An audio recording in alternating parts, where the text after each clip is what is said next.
Most people think creativity is a gift. You either have it or you do not. But that idea may be the first thing blocking your creative ability. Great ideas rarely appear because one brilliant person waits for inspiration. They usually come from a process. The right questions, the right environment, and the right way of working can make creativity much more likely. In other words, creativity is not only a talent. It is also a system you can learn. Think about how many people work on a major movie. The final result may look like the vision of one famous director, but the idea has often passed through many stages before filming begins. A simple concept becomes one sentence. Then it becomes 3 sentences. Next, it grows into a short outline. Writers with different strengths discuss the story. Some focus on action. Some improve the dialogue. Others look for emotional problems. Then something important happens. The team does not protect the first version. They attack it. They point out weak scenes, old ideas, high costs, and missing logic. After that, they rebuild it. Then they question it again. By the time the director and actors arrive, the script may already be strong. This example shows the main lesson in Tina Seelig's book, inGenius, a crash course on creativity. Creative results do not have to depend on one special person.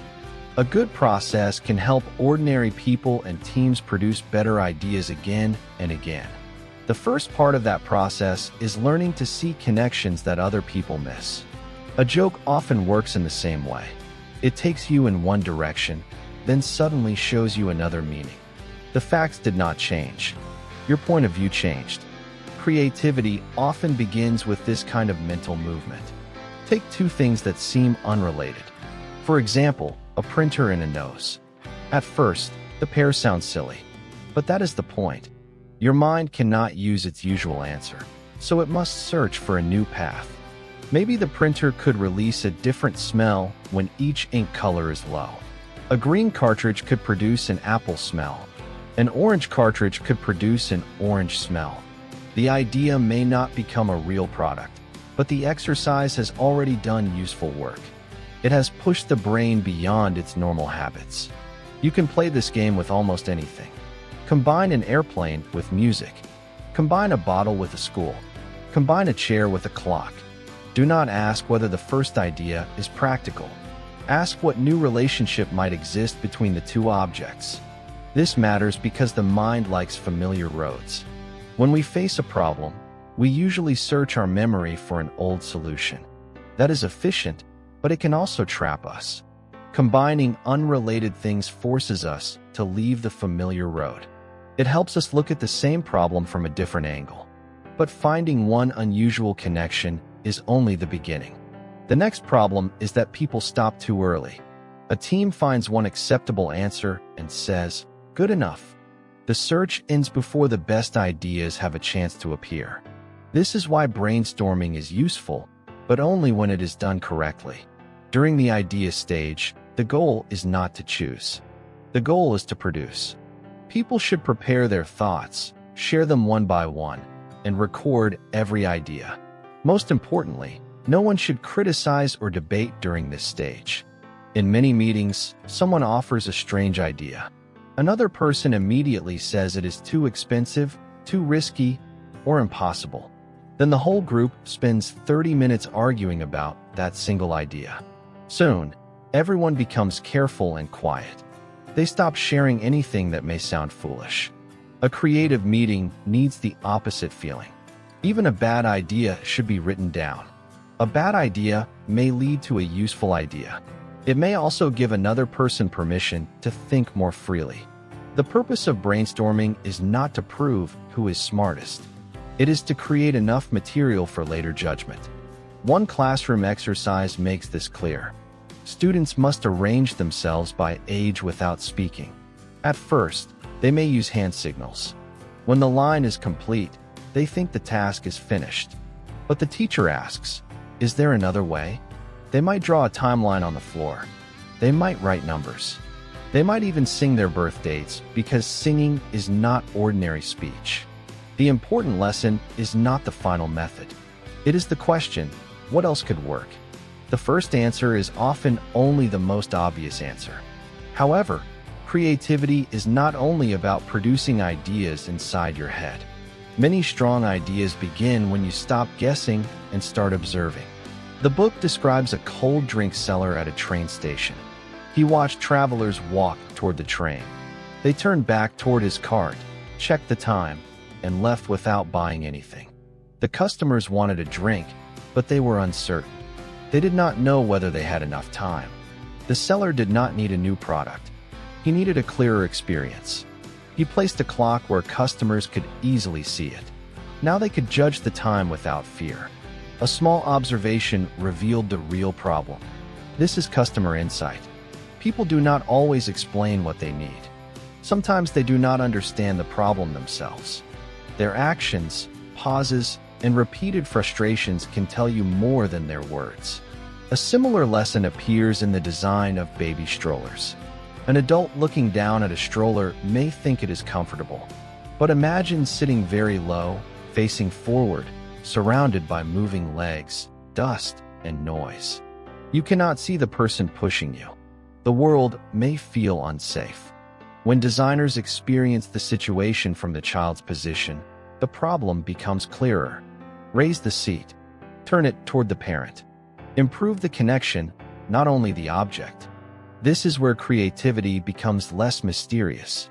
A useful idea often comes from noticing a small discomfort that everyone else accepts as normal. Yet even good observers and strong brainstormers can fail inside the wrong system. A workplace can either open the mind or close it.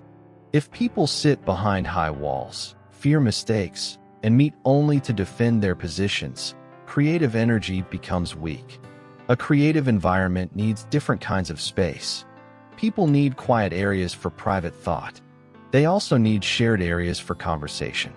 They need places to express their identity, present ideas, find information, build things together, and simply watch what others are doing. The deeper point is not that every office needs special furniture. The point is that behavior changes with the environment. A room can invite discussion or silence. A leader can make people curious or afraid.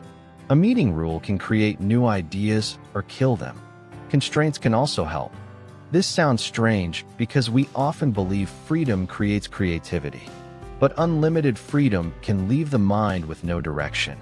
A clear limit gives the brain something to push against. The early iPhone was shaped by a strong demand for simplicity. The Walkman was developed under a strict size limit. When a product must fit inside a small space, use only one control, or stay under a certain cost, ordinary solutions may no longer work. The team must search again. Of course, not every limit is useful. The goal is not to make people suffer. A good constraint focuses attention. It turns a wide, unclear problem into a specific challenge. Create something better is weak. Create something that a child can use with one hand is much stronger. The same principle applies to teamwork and decisions. People often argue because they are looking at different parts of the problem at the same time. One person talks about risk. Another talks about opportunity. A third talks about feelings. Each may be right, but the conversation becomes a fight. The Six Thinking Hats method offers a more orderly process. First, everyone looks at facts. Then everyone shares feelings and instinct. Next, everyone looks for benefits. After that, everyone studies risks. Finally, everyone searches for improvements and new options. The value is not the color of the hats. The value is parallel thinking. Instead of standing on opposite sides and attacking each other, the whole group examines one angle together. This makes disagreement more useful and decisions less personal. So how can you use these ideas in daily life, even if you do not work in a design company? Step 1. Change the question before searching for the answer. Take one problem you are facing. Do not ask only, "How can I solve this?" Create a sharper question. Add a useful limit or combine the problem with something unrelated. For example, instead of asking, "How can I study English more?" ask, "How can I practice English for 10 minutes without opening a textbook?" Then combine English with cooking, walking, music, or your daily commute. A better question gives the brain a new direction. Step 2. Separate idea creation from idea judgment. Set a short period, such as 15 minutes. Write as many answers as possible. Do not correct them. Do not rank them. Do not ask whether they are realistic yet. Aim for quantity first. Then take a break. Return later and evaluate the list. Look for ideas that are useful, surprising, or easy to test. This separation protects creativity from early criticism. It also prevents the first acceptable answer from becoming the final answer. You can use the same rule with a team or family. During the first round, every idea is recorded. During the second round, people discuss cost, risk, and practical value. Step 3. Observe, test, and improve. Choose one idea and try the smallest version of it. Watch what people actually do.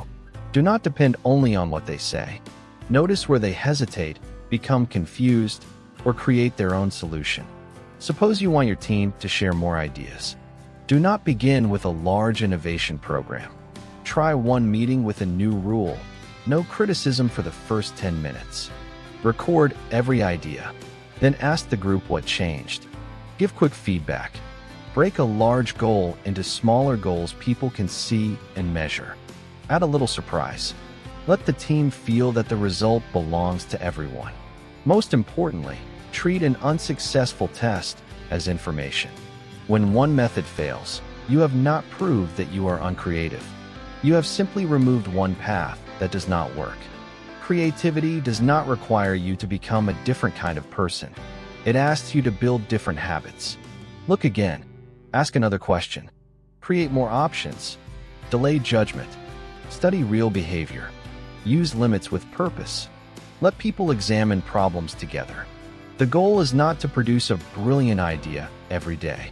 The goal is to create conditions where better ideas can appear more often. You may not control when inspiration arrives, but you can control the process that welcomes it. And the next creative step may begin with something very small. One unusual connection, one careful observation, or one more question after everyone else has stopped. If this video helped you, subscribe for more simple English lessons through powerful ideas from great books.